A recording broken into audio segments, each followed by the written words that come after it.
Hello everyone and welcome to today's video. आज का जो टॉपिक है वो बहुत ज़्यादा इम्पोर्टेंट है, ना सिर्फ आपके लिए बल्कि आपके टीनेजर बच्चे के लिए भी, क्योंकि आज का टॉपिक है टाइम मैनेजमेंट। कैसे आप टाइम मैनेज कर सकते हैं, कैसे आप अपने टाइम को अच्छे से यूज़ कर सकते हैं ताकि आप अपने गोल को अचीव कर पाएँ। आपका चाहे वो गोल डेली बेसिस का हो, चाहे वीकली बेसिस का हो, चाहे मंथली, ईयरली या सबसे इम्पोर्टेंट आपका लॉन्ग टर्म विजन वाला गोल क्यों ना हो। हर जगह, हर सिचुएशन में आपको टाइम को मैनेज करना आना चाहिए ताकि अगर आप टाइम को प्रॉपरली मैनेज करते हैं तो आप उसको बहुत अच्छे से यूटिलाइज करेंगे उस टाइम ड्यूरेशन को अपने रिस्पेक्ट में और अपने गोल के रिस्पेक्ट में। तो आइए देखते हैं कि आज हम टाइम मैनेजमेंट में क्या-क्या पढ़ेंगे। सबसे पहले हम पढ़ेंगे कि why time management, time management क्यों ज़रूरी है। दूसरी चीज़ हम पढ़ेंगे कि role of time management, time management का क्या रोल है गोल सेटिंग में। और तीसरा हम पढ़ेंगे एक्शंस, क्या-क्या हमें एक्शंस लेने हैं उसके बारे में हम जानेंगे। तो सबसे पहले स्टार्ट करते हैं कि टाइम मैनेजमेंट क्यों ज़रूरी है। देखिए, आप अपने दिन में बहुत सारे काम करते हैं, कुछ काम आपके लिए बहुत इम्पोर्टेंट होते होंगे, कुछ काम बिल्कुल इम्पोर्टेंट नहीं होते होंगे, लेकिन क्योंकि आपको वो काम करने हैं, तो आप थोड़ा बहुत उसमें टाइम इन्वेस्ट कर रहे हैं। अब अगर आप पूरा टाइम अपना लीस्ट इम्पोर्टेंट जो काम है उसमें इन्वेस्ट कर रहे हैं, तो आपके इम्पोर्टेंट काम छूट रहे हैं, ठीक है? तो आपको कैसे उस चीज़ को मैनेज करना है, कैसे उस टाइम को मैनेज करना है, कैसे आपको ये देखना है कि किस काम को मुझे कितना टाइम एलोकेट करना चाहिए, कितना टाइम देना चाहिए, ताकि अगर मेरे पास टाइम बच जाए तो वो टाइम मैं किस चीज़ में लगाऊँ, किस एक्शन में लगाऊँ या किस एक्टिविटी में लगाऊँ या उस टाइम में मैं रेस्ट कर सकता हूँ। तो ये सारी चीज़ें होती हैं कि अगर आप जब आपको ये पता होता है कि आपको कैसे चीज़ों को मैनेज करना है, ठीक है? तो इसलिए टाइम मैनेजमेंट बहुत ज़रूरी है गोल सेटिंग में, क्योंकि जब आप गोल सेट कर रहे हैं कोई भी, तो उस ड्यूरेशन में आपको अपने टाइम को एलोकेट करना होगा कि कितने ड्यूरेशन में आपको ये चीज़ चाहिए, ये चीज़ अचीव करनी है। जब आप इस तरह से टाइम एलोकेट कर देते हैं, तो आपको पता होता है कि इतने ड्यूरेशन में मुझे काम करना है और मुझे इधर-उधर की चीज़ों में ना अपनी एनर्जी वेस्ट करनी है, ना अपना टाइम वेस्ट करना है। और जो मेरे थॉट्स हैं, वो बिल्कुल मुझे अलाइन करके रखने हैं अपने गोल के साथ, अपने विज़न के साथ। तो इसलिए टाइम मैनेजमेंट बहुत ज़रूरी है। नीचे कमेंट सेक्शन में लिखिए टीएम, टाइम मैनेजमेंट, क्योंकि टाइम मैनेजमेंट इतना ज़रूरी है और जब आपको ये चीज़ समझ में आ जाएगी, जब आप डेली बेसिस पे इसको अप्लाई करेंगे, तो आप इसका रिज़ल्ट खुद ब खुद महसूस कर पाएँगे। तो नीचे कमेंट सेक्शन में ज़रूर लिखिएगा TM for time management. Number 2, number 2 क्या था? इसका क्या रोल है? टाइम मैनेजमेंट का क्या रोल है गोल सेटिंग में? तो आइए देखते हैं। मेजरली जो इसके रोल है वो है 8, 8 रूल्स। 8 रूल्स कौन-कौन से हैं? सबसे पहला रूल जो आता है वो है प्रायोरिटाइज़ेशन। आप अपने काम को जब प्रायोरिटाइज़ कर लेंगे, जब आप टाइम एलोकेट कर देंगे कि कौन-सा काम इम्पोर्टेंट है और किस काम में ज़्यादा टाइम लग रहा है या लगेगा, तब आपको ये चीज़ समझ में आ जाए कि आपके पास पूरे दिन में जो अपने काम करने के लिए टाइम आपको मिला गया है या आपने अपने आप को दिया है वो कितना है और हर काम में आप कितना टाइम इन्वेस्ट कर सकते हैं। अब इम्पोर्टेंट काम में कितना टाइम इन्वेस्ट कर सकते हैं, लीस्ट इम्पोर्टेंट टाइम में कितना टाइम आप इन्वेस्ट कर सकते हैं। उसी के अकॉर्डिंग आप अपने काम को प्रायोरिटाइज करिए। ज़्यादा टाइम वाले काम को पहले करिए, जो ज़्यादा इम्पोर्टेंट है उनको पहले करिए। क्योंकि जब आप प्रायोरिटी सेट कर लेंगे कि ये मेरे लिए इम्पोर्टेंट है, ये आज के दिन के लिए इम्पोर्टेंट है, ये काम है, ये कल भी हो सकता है, ये इतना अर्जेंट नहीं है। जब इस तरह से आप सेट कर लेंगे, तो आपको बहुत ज़्यादा सोचने की ज़रूरत नहीं पड़ेगी कि क्या करना है, कितना टाइम देना है, एक्सेट्रा एक्सेट्रा। तो put P for prioritisation in the comment section. अब जो सेकंड पॉइंट आता है वो आता है स्ट्रेस मैनेजमेंट। क्योंकि हमने हर काम को टाइम एलोकेट किया है। हमारे गोल से रिलेटेड जो भी काम है या हमारे डेली टास्क से रिलेटेड जितना भी हमको टाइम लगेगा वो हमने एलोकेट कर दिया उनको। अब क्योंकि हमें पता है कि इस टाइम में इतनी चीजें करनी है, ये चीज करनी है, ये चीज अभी नहीं करनी है, तो आपको स्ट्रेस नहीं होगा क्योंकि आपको सोचना नहीं है। आपने पूरी चीजों का एक शेड्यूल बना रखा है कि ये का काम करने हैं, इस टाइम पे करने हैं, तो आपको सोचने की जरूरत नहीं है। और जब आपको बहुत ज्यादा सोचने की जरूरत नहीं होगी तो आपका स्ट्रेस भी कम हो जाएगा। तो put SM for stress management in the comment section. Third point, better decision making. Time जब आपको पता है आपके पास कितना है, आप उसी अकॉर्डिंग अपने काम कर रहे हैं, तो आपको डिसीजन लेने में इजी रहेगा। आपने पूरा दिन का अपना जो शेड्यूल है वो तैयार करा, ये काम है, ये काम है, अभी मेरे पास खाली टाइम है, ये टाइम मैं बहुत ज्यादा बिजी हूँ, ये काम इतना इम्पोर्टेंट नहीं है, इसकी जगह अगर कुछ इम्पोर्टेंट काम हुआ तो वो हो सकता है। जब आपने पूरा एक शेड्यूल बना लिया, तब अगर आपके पेरेंट आपसे कुछ काम कहते हैं तो आपको पता है कि आप किस टाइम वो काम कर सकते हैं, किस टाइम आपके पास खाली टाइम है, किस टाइम जो उन्होंने काम दिया है अगर वो इम्पोर्टेंट है तो आप उस अपने जो लीस्ट इम्पोर्टेंट काम है उसकी जगह आप उनका काम कर सकते हैं या कुछ और चीज कर सकते हैं।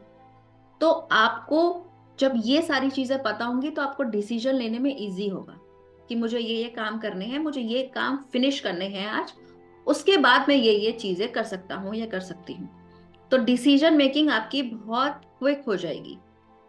लेकिन अगर आपको ये पता ही नहीं है कि मुझे इस काम में कितना टाइम लगना है, अब आप सुबह से बैठे हैं शाम तक करे जा रहे हैं, आपको खुद ही को नहीं पता कि कितना टाइम लगना चाहिए, आपने टाइम वेस्ट किया, प्लस आपको अब समझ में नहीं आ रहा कि अब मैं क्या करूं। तो इसलिए टाइम मैनेजमेंट बहुत जरूरी है। Put DM for decision making in the comment section. Number 4 जो आता है, improved work quality. Work quality कैसे इंप्रूव होगी?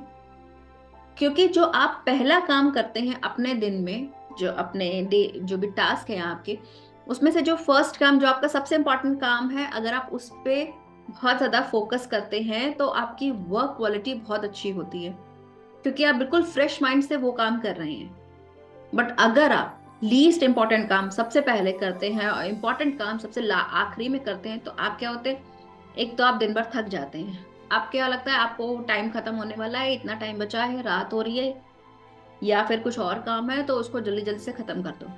तो आपका फोकस प्रॉपर नहीं बनता है उस पे, आपकी जो क्वालिटी है, उस काम की जो क्वालिटी है वो खराब हो जाती है। तो इसलिए इम्पॉर्टेंट काम को पहले करना, इसीलिए टाइम एलोकेट करना कि इतनी ड्यूरेशन है मेरे पास इस काम को करने के लिए, इतने ड्यूरेशन में मुझे ये काम बहुत अच्छे से करना है, आपकी वर्क क्वालिटी बहुत ज्यादा इंप्रूव हो जाती है। Put WQ for work quality. Number 5 आता है बेटर फोकस। फर्स्ट टास्क कर रहे हैं या सेकंड टास्क कर रहे हैं, अब आपका क्या है, फोकस बना हुआ है। क्योंकि जैसे जैसे आप अपने काम को खत्म कर रहे हैं, आपके अंदर एक तो आप थोड़ा सा स्ट्रेस फ्री हो रहे हैं, स्ट्रेस खत्म हो रहा है कि मैंने ये काम कर लिए, और आपका फोकस बन रहा है क्योंकि आपको पता है कि मुझे 2 घंटे में ये काम करना है।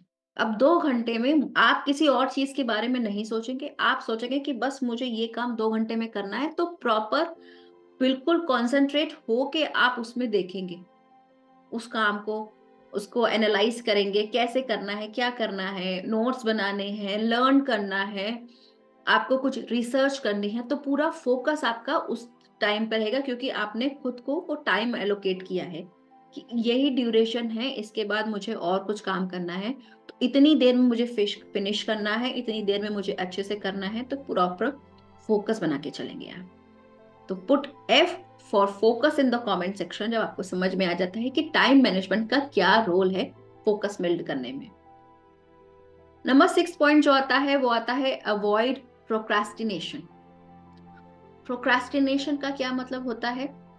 प्रोक्रास्टिनेशन का मतलब जब आप किसी चीज को टाल रहे हैं, किसी काम को टाल रहे हैं, क्योंकि आपने अपना शेड्यूल बना के रखा है, क्योंकि आपने हर टास्क को टाइम एलोकेट किया है, क्योंकि आपके पास सारी चीजें सेट हैं, इसलिए आप प्रोक्रेस्टिनेट नहीं करते हैं, आप काम को टालते नहीं हैं, क्योंकि आपको पता है कि इंपॉर्टेंट काम है ये इस दिन करना है, जो लीस्ट इंपॉर्टेंट काम है ये इस दिन करना है। तो जो आपके मेन मेन काम है वो आप अवॉइड नहीं करते हैं, उसको आप प्रॉपरली करते हैं, आप उसको प्रोक्रेस्टिनेट नहीं करते हैं, टालते नहीं हैं। और जो लीस्ट इंपॉर्टेंट काम है उसको भी आपको पता है कि ये काम कब तक मुझे खत्म कर लेना है, आज नहीं कर पाया, मेरे पास 2 दिन का टाइम है और ये काम करने हैं, मेरे पास एक्स्ट्रा टाइम अभी बचा है तो मैं ये काम कर सकता हूँ। तो आप प्रोक्रेस्टिनेट नहीं कर रही हैं, आप क्या कर रही हैं कि मान लीजिए आपने एक दिन भर का चार्ट बनाया कि मुझे ये काम करने हैं, आज मुझे इस सब्जेक्ट पे क्वेश्चंस तैयार करने हैं, कल मेरा प्रेजेंटेशन है। जब आपने क्वेश्चंस तैयार किए, आपने सारा चीजें कर ली, अब आपके पास टाइम है क्योंकि आपने बहुत अच्छे से प्रिपेयर कर लिए, तो आप उस जो बाकी बचे टाइम है उसमें और चीजें के बारे में टाइम दे सकती है। तो जब आप प्रोक्रेस्टिनेशन की आपकी वो खत्म हो जाएगी आदत, क्यों? क्योंकि आप टाइम मैनेजमेंट कर रही हैं, उस चीज को आप टाइम एलोकेट कर रही हैं। Put P for procrastination in the comment section. Next आता है 7th, आता है फिक्स डेडलाइन। टाइम देने से आपको ये पता चलता है कि इस टास्क की डेडलाइन क्या है, कब तक खत्म करना है, क्योंकि थोड़ा सा उससे प्रेशर भी रहता है आपके ऊपर कि ये काम इतनी देर में खत्म हो जाना चाहिए। जब प्रेशर रहता है तो आपका फोकस बिल्ड होता है कि आप इतनी देर में ये काम खत्म कर लेंगे और with in a time frame आप उस काम को फिनिश कर लेते हैं। क्योंकि जब तक आपको पता ही नहीं है किस ड्यूरेशन में या कितने देर में आपको ये काम खत्म करना है, आपका जो टाइम है वो वेस्ट होना शुरू हो जाता है, आपकी एनर्जी वेस्ट होने शुरू हो जाती है, आपका फोकस बिगड़ने लगता है, कंसंट्रेशन खराब होने लगता है, आप इधर-उधर देखने लगते हैं, कभी कुछ कर लिया, कभी कुछ कर लिया। तो इसलिए डेडलाइन ज़रूरी है, और डेडलाइन कैसे आप बना सकते हैं? टाइम मैनेजमेंट करके। और जो लास्ट आता है, वो आता है डेलीगेशन। डेलीगेशन मतलब जो काम आप नहीं करना चाहते, वो आप किसी दूसरे से करवा रहे हैं। फॉर एग्जाम्पल, जैसे कि स्कूल में टीचर है, क्लास टीचर है या कोई भी सब्जेक्ट की टीचर है, और वो आई, आपने उन क्लास में रोज वो अटेंडेंस लेती हैं कि बच्चे कौन कौन से आए, प्रेजेंट है, कौन कौन से एब्सेंट है। एक दिन उन्होंने क्या किया, क्योंकि उनके पास उनको बहुत कोई इंपॉर्टेंट टॉपिक पढ़ाना था, उन्होंने जो क्लास का मॉनिटर था, जो हेड गर्ल था, हेड गर्ल थी या हेड बॉय था, उसको बोला कि मेरे आने से पहले तुम एक लिस्ट तैयार कर लो कि कौन कौन से बच्चे आज आए हैं और कौन से बच्चे आज नहीं आए। ठीक है? तो उस उन्होंने क्या किया, उन्होंने जो अटेंडेंस का काम था वो डेलीकेट कर दिया अपने, जो हेड बॉय था या हेड गर्ल थी। इससे क्या हुआ, जो टाइम लगता अटेंडेंस लेने में, वो टाइम उनका बच गया। वो सीधे आई, उन्होंने बच्चे से पेपर लिया, उन्होंने कहा ठीक है कि वो बाद में मार्क कर लेंगी, एंड उन्होंने पढ़ाना शुरू कर दिया। एज अ टीनेजर आप कैसे कर सकते हैं? एज अ टीनेजर आप कर सकते हैं कि आपने जो इम्पोर्टेंट काम है वो आपने बता दिए कि ये करना है। कोई ऐसा काम है जो आप नहीं करना चाहते, फॉर एग्जाम्पल आपको प्रिंट आउट लेना है किसी चीज का, या फिर आपको नई बुक खरीदनी है, नई कॉपी लेनी है, या आपकी मान लीजिए साइकिल खराब हो गई है, तो आपने क्या किया, किसी और से कह दिया कि ये काम मेरा कर दो, प्रिंट आउट निकाल दो, साइकिल सही करवा दो, या फिर कॉपी ले आओ। जो भी आपका काम था, जो भी इतना इंपॉर्टेंट नहीं था जिसमें आप अपना टाइम वेस्ट कर सकें या आप नहीं वेस्ट करना चाहते, तो आपने उस काम को डेलीगेट कर दिया, दूसरे को दे दिया, और जो वो टाइम बचता उसको आपने यूज किया अपने लिए, अपने गोल को अचीव करने के लिए। तो उससे आपकी एनर्जी भी बची, क्योंकि वो काम आपने नहीं किया, वो काम किसी और ने किया, आपका टाइम बचा, क्योंकि आना जाना, उस काम को करना, थोड़ा बहुत टाइम जाता, थक जाते आप, और वो उस टाइम ड्यूरेशन में आपने अपना कुछ और काम कर लिया, तो ये होता है डेलीगेट करना।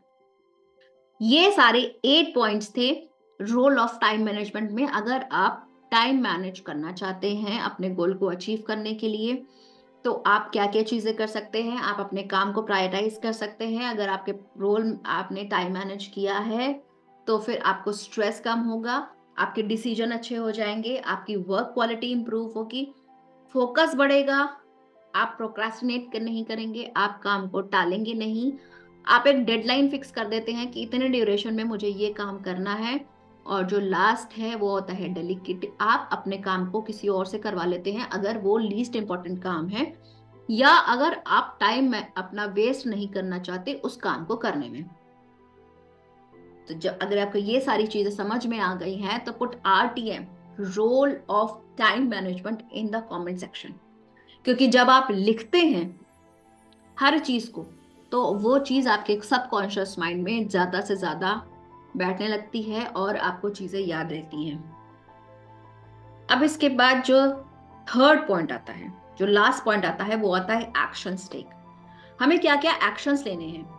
तो सबसे पहले जो हमें एक्शंस लेने हैं 10 एक्शंस में से, वो है आइडेंटिफाई क्लियर गोल्स। आप टास्क तभी डिसाइड कर पाएंगे, तभी टाइम एलोकेट कर पाएंगे, जब आपका गोल आपको पता होगा कि आपको क्या करना है। चाहे वो डेली बेसिस का गोल हो, चाहे वीकली, मंथली, ईयरली, कोई सा भी गोल हो, आप उसको तभी टाइम दे पाएंगे जब आपको पता तो हो कि करना क्या है। तो पहले अपने गोल को आइडेंटिफाई करिए कि आपको क्या अचीव करना है। नंबर 2 जो पॉइंट आता है, वो आता है प्रायोरिटाइज टास्क। जैसे मैंने पहले बताया कि टास्क को प्रायोरिटाइज करिए। गोल सेट कर लिया, आज के दिन मुझे 2 सब्जेक्ट पढ़ने हैं, मुझे ये एक्टिविटी करनी है, मेरे पास इतना टाइम बचा है, उसमें मैं कुछ भी कर सकता हूँ। अब 2 सब्जेक्ट में से सबसे इंपॉर्टेंट चीज क्या है? कल टेस्ट है, अगर उसका पढ़ना है या कुछ मैम पूछेंगी वो पहले करना है। जो इंपॉर्टेंट काम है पहले उसको करना है, उसके बाद दूसरा करना है। एक्टिविटी का कुछ है, वो थर्ड उस पे करना है या सेकंड, जैसा भी आपके लिए इंपॉर्टेंट हो, तो उसको प्रायोरिटाइज करिएगा। नंबर 3 जो पॉइंट आता है, क्रिएट अ स्केड्यूल। अपना एक स्केड्यूल तैयार करिए कि कब से आपको स्टार्ट करना है काम, कब टाइम, किस टाइम पे खत्म करना है, कितना ब्रेक चाहिए, दूसरा टास्क कब करेंगे, तीसरा काम कब करेंगे।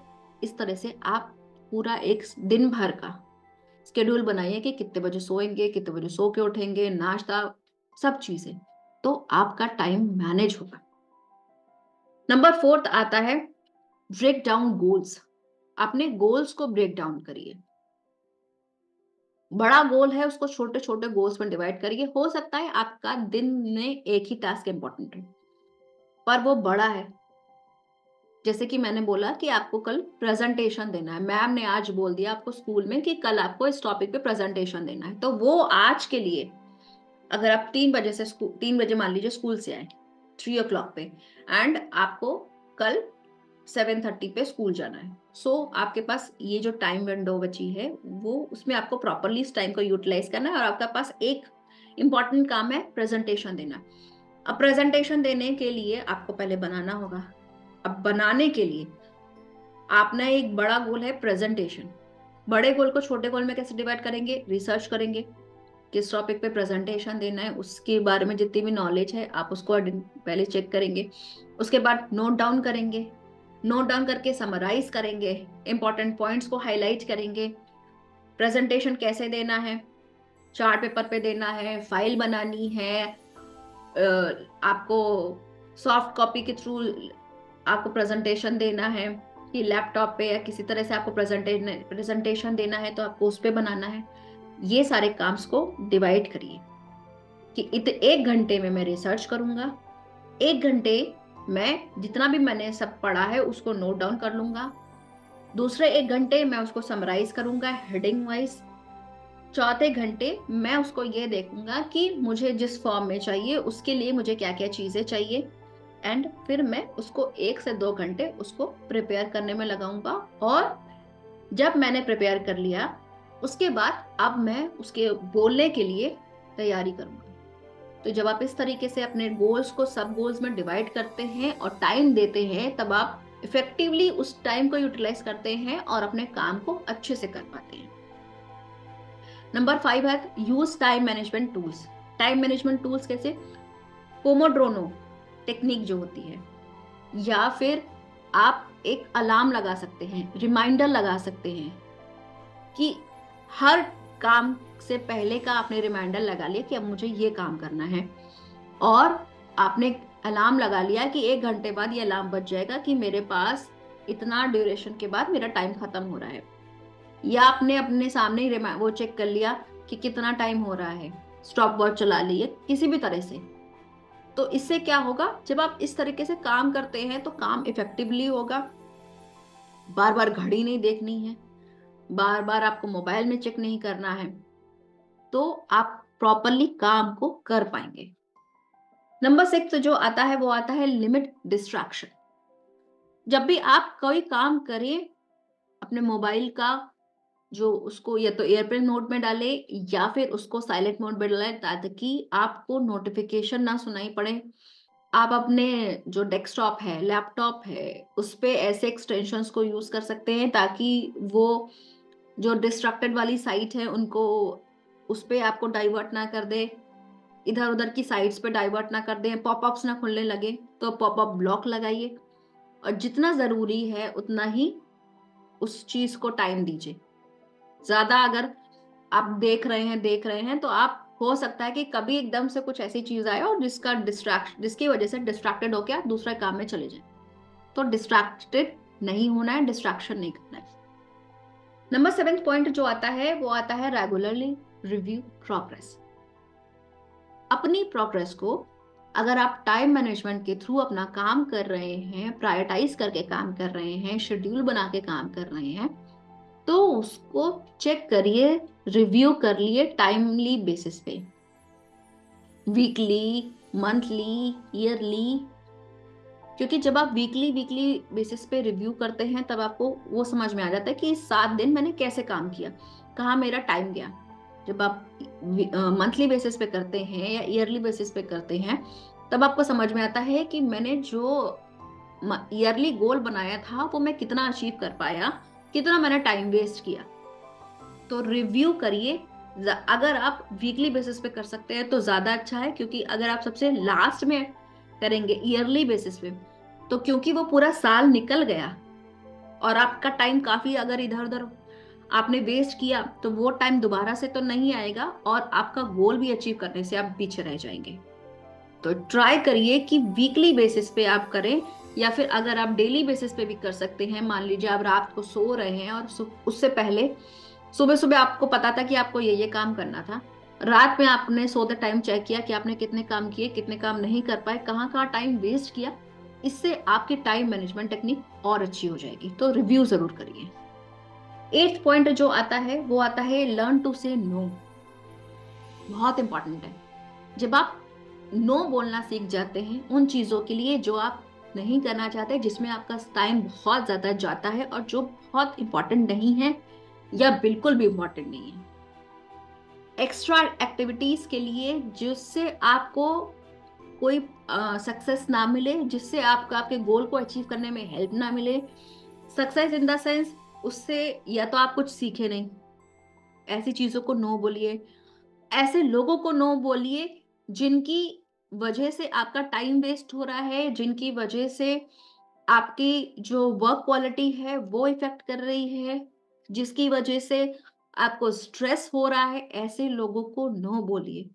जब आप नो बोलना सीख जाएंगे तो आप अपने टाइम को और अच्छे से यूज कर पाएंगे, क्योंकि आप स्ट्रेस फ्री रहेंगे, आप अपने टाइम को अच्छे से एलोकेट कर पाएंगे। तो लर्न टू से नो बहुत इंपॉर्टेंट है, बहुत बहुत ज्यादा इंपॉर्टेंट है। 9th, celebrate achievement.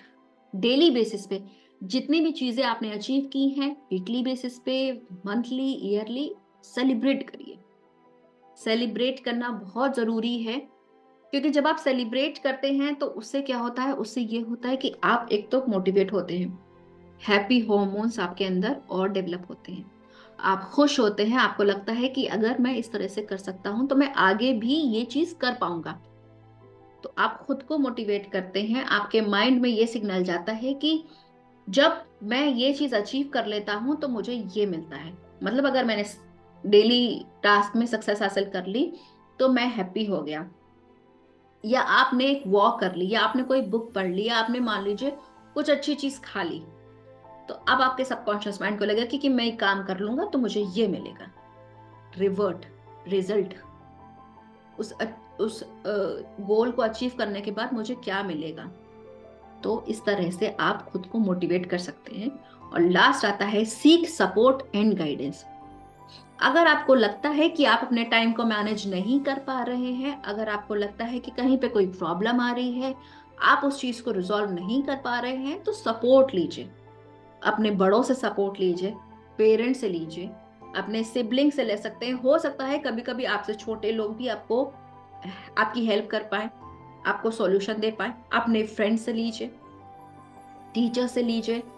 अगर आपके कोई कोच हैं, आप किसी ग्रुप में हैं, आप किसी एक्टिविटी में जाते हैं, तो वहां पे के जो सर हैं या मैम है उनसे लीजिए। और नहीं है कोई तो मुझसे लीजिए, मुझे डीएम करिए, मैं आपकी हेल्प करूंगी।